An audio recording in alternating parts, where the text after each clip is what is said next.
দাজ্জালের জন্মের সময় কি ঘটনা ঘটেছিল, দাজ্জালের বাবা আর মায়ের আসল পরিচয় কি ছিল এবং তারা কি মানুষ ছিল নাকি অন্য কিছু। শিশু অবস্থায় দাজ্জালের এমন কিছু ব্যবহার ছিল তা জানলে আপনি চমকে উঠবেন।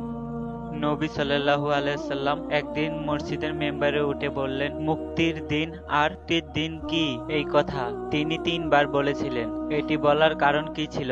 তো হ্যালো ভিউয়ার্স, আজকের ফুল ভিডিওটা দেখে যাবেন আর আপনাদের কি মতামত সেটা অবশ্যই কমেন্টে জানিয়ে যাবেন। দাজ্জালের আবির্ভাব কিয়ামতের অন্য সকল নিদর্শনের ভিতরে একটি। তাই আল্লাহর সব নবী রাসূলই জাতি ও অনুসারীদের দাজ্জালের ফিতনা সম্পর্কে সতর্ক করেছেন। প্রিয় নবী সাল্লাল্লাহু আলাইহি সাল্লাম বলেছেন, আল্লাহ এমন কোন নবীকে প্রেরণ করেনি যিনি তার উম্মতকে একচোখা মিথ্যাবাদী দাজ্জাল সম্পর্কে সতর্ক করেননি। জেনে রেখো, সেই একচোখা তোমাদের প্রতিপালক একচোখা নন, তার 2 চোখের মাঝে কাফিরই লেখা থাকবে। প্রত্যেক ঈমানদার ব্যক্তি পড়তে পারবে। তিনি আরো বলেছেন যে দাজ্জাল পৃথিবীতে 40 দিন অবস্থান করবে, মানুষকে আল্লাহর প্রতি বিশ্বাস থেকে দূরে সরানোর চেষ্টা করবে। এই সম্পর্কে নবীজি সাল্লাল্লাহু আলাইহি সাল্লাম বলেন, এর মধ্যে প্রথম দিন হবে প্রত্যেকটি বছরের মতো, দ্বিতীয় দিন হবে মাসের মতো, আর তৃতীয় দিন হবে সপ্তাহের মতো, এবং তার বাকি দিনগুলি স্বাভাবিক দিনের মতো হবে। মসিহ দাজ্জাল সম্পর্কে বলা হয়েছে যে তার পিতা ও মাতা 30 বছর ধরে সন্তানহীন ছিলেন। এরপর তাদের একটি একচোখা পুত্র সন্তান জন্ম নেয়, যে ছিল সবচেয়ে ক্ষতিকর আর কম উপকারী। তার চোখ দুটি ঘুমিয়ে পড়ত, কিন্তু তার হৃদয় জাগ্রত ছিলেন। তার পিতা ছিলেন দীর্ঘকায় মাংস গঠনের এবং তার নাক ছিল পাখির ঠোঁটের মতো বাঁকানো। তার মা ছিলেন বেশ মোটা আর লম্বা হাত ব্যতীত। দাজ্জালের পিতা ছিল দীর্ঘকায় কিন্তু শরীরে মাংস ছিল না। তার মা ছিলেন বেশ মোটা আর বড় হাত ও বড় বক্ষ বিশিষ্ট। এই সন্তান একচোখা অবস্থায় জন্ম নেয় এবং দিন রাত ঘুমিয়ে থাকত। সে খুব সামান্যই দুধ পান করত।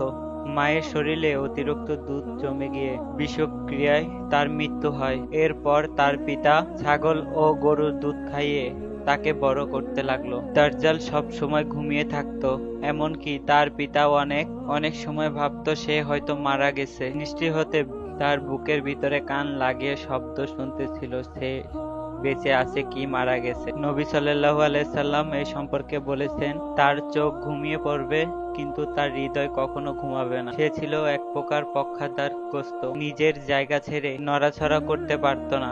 নবী সাল্লাল্লাহু আলাইহি সাল্লাম দাজ্জালের চেহারা সম্পর্কে বিস্তারিত বর্ণনা দিয়েছেন। আব্দুল্লাহ ইবনে ওমর রাদিয়াল্লাহু তাআলা আনহু থেকে বর্ণিত, একদিন রাসূলুল্লাহ সাল্লাল্লাহু আলাইহি সাল্লাম সাহাবাদের মাঝে দাজ্জালের বিষয়ে আলোচনা করে বলে, মসিহ দাজ্জাল তার ডান চোখে একচোখা হবে, তার চোখ হবে ফোলানো বা আঙ্গুলের মতো উঁচু। দাজ্জাল নিজেকে দাবি করবে যে সেই আল্লাহ। তার দেখানো চমকীয় ঘটনা ও মিথ্যা ও অলৌকিক কাণ্ড দেখে অনেকেই বিভ্রান্তিত হয়ে তার কথা বিশ্বাস করবে। দাজ্জাল ঈমানদারকে পরীক্ষা করতে নানান ধরনের ফিতনা ও প্রতারণার আশ্রয় নিবে। তার সঙ্গে থাকবে জান্নাত ও জাহান্নামের মতো কিছু, তবে যে জিনিসকে সে জান্নাত বলবে সেটি আসলে জাহান্নাম। নবী সাল্লাল্লাহু আলাইহি সাল্লাম বলেছেন, আমি তোমাদের তাকে নিয়ে সতর্ক করেছি, যেমন হযরত নূহ আলাইহিস সালাম তার জাতিকে সতর্ক করেছিলেন। দাজ্জালের ফিতনা হবে ভয়ানক ইতিহাসের ভয়ঙ্কর পরীক্ষা,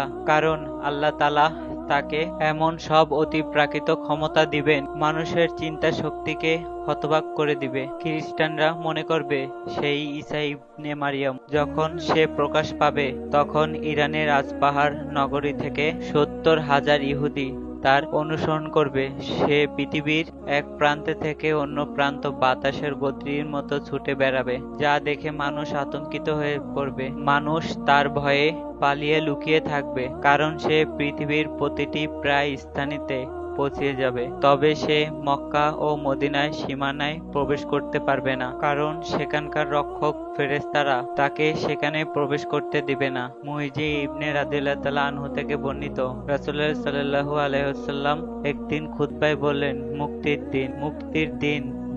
দিন কি? এর কথা তিনি 3বার বললেন। সাহাবারা জিজ্ঞাসা করলেন, হে আল্লাহর রাসূল, মুক্তির দিন? সে তখন বলল, দাজ্জাল যখন আসবে ওহদ পাহাড়ে ওঠে মদিনার দিকে তাকিয়ে তার অনুসারীদের বলবে, তোমরা কি এই সাদা প্রাসাদটিকে দেখতে পারছো? এটি মুহাম্মদ সাল্লাল্লাহু আলাইহি সাল্লামের মসজিদ। তারপর সে মদিনার দিকে তাকাবে, কিন্তু পাহাড়ের প্রতিটি প্রবেশ পথে তলোয়ার উঁচিয়ে ফেরেশতাগণ পাহারা দিবেন।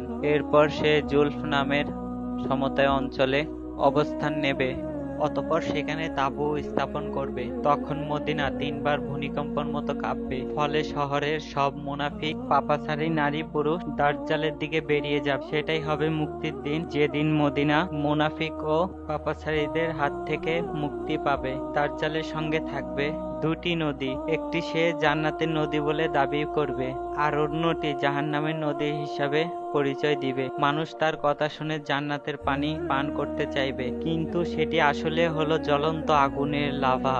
আর যে ব্যক্তি তার জাহান্নামের হিসাবে দাবি করবে, সে আসলে জান্নাতে প্রবেশ করবে। আল্লাহ তাআলা তার সঙ্গে শয়তানদের পাঠাবেন, যার সাথে মানুষরা কথা বলবে এবং ভয়ঙ্কর ফিতনার সৃষ্টি করবে। দাজ্জাল আকাশকে আদেশ করবে, ফলে মানুষের চোখের সামনে বৃষ্টি হবে এবং জমিনে ফসল গজাবে, এবং সে একজন মানুষকে হত্যা করবে এবং সবার সামনে আবার জীবিত করে বলবে, হে মানুষ, এই কাজ কি আল্লাহ ছাড়া কেউ করতে পারে?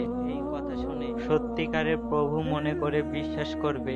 ধীরে ধীরে ফিতনা ছড়িয়ে পড়বে আর তার অনুসারীর সংখ্যা বৃদ্ধি পাবে। কেবল অল্প সংখ্যক পবিত্র মুমিন ফিতনা থেকে রক্ষা পাবে। তারা সিরিয়ায় জাওয়াল আদ-দুখ নামক স্থানে আশ্রয় নিবে। তখন দাজ্জাল তাদেরকে ঘেরাও করবে এবং চরম কষ্টের মুখে ফেলবে, এবং তারা ভয়াবহঙ্কর দুর্ভোগের সামনে পড়বে। দাজ্জালের প্রধান অনুসারীরা হবে ইহুদি এবং তুর্কি জাতির লোকের মধ্যে বেশ কিছু লোক, এছাড়া মরু অঞ্চলের বেদহীন বা বেধর্মী কিছু লোক। নারীরাও তার অনুসারীদের মধ্যে বেশি থাকবে। রাসূলুল্লাহ সাল্লাল্লাহু আলাইহি সাল্লাম বলেছেন, ঠিক 40 দিন শেষে হযরত ঈসা আলাইহিস সালাম পৃথিবীতে অবতরণ করবেন। তিনি হলেন প্রকৃত মসিহ আর দাজ্জাল হলো মিথ্যা মসিহ। আল্লাহ তাআলা হযরত ঈসা আলাইহিস সালামকে আসমানে উঠিয়ে নিয়েছিলেন এবং নির্ধারিত সময়ে তিনি পুনরায় পৃথিবীতে নেমে আসবেন দাজ্জালকে পরাজিত করার জন্য। সহিহ হাদিসে এসেছে, হযরত ঈসা আলাইহিস সালাম পৃথিবীতে অবতরণ করবেন সিরিয়ার দামিশ শহরে পূর্ব দিকে অবস্থিত করবে, সাদা মিনার অবস্থানে। এরপর তিনি অবস্থানে, তারপর তিনি দাজ্জালকে ধরে ফেলবেন এবং দাজ্জালকে মেরে ফেলবেন। তো হ্যালো ভিউয়ার্স, আজকের ভিডিও হচ্ছে এ পর্যন্তই। ভিডিওটা ভালো লাগলে প্লিজ অবশ্যই একটা লাইক করে দিবেন, আর চ্যানেলে নতুন আসলে চ্যানেলটা সাবস্ক্রাইব করে দিবেন। খোদা হাফেজ।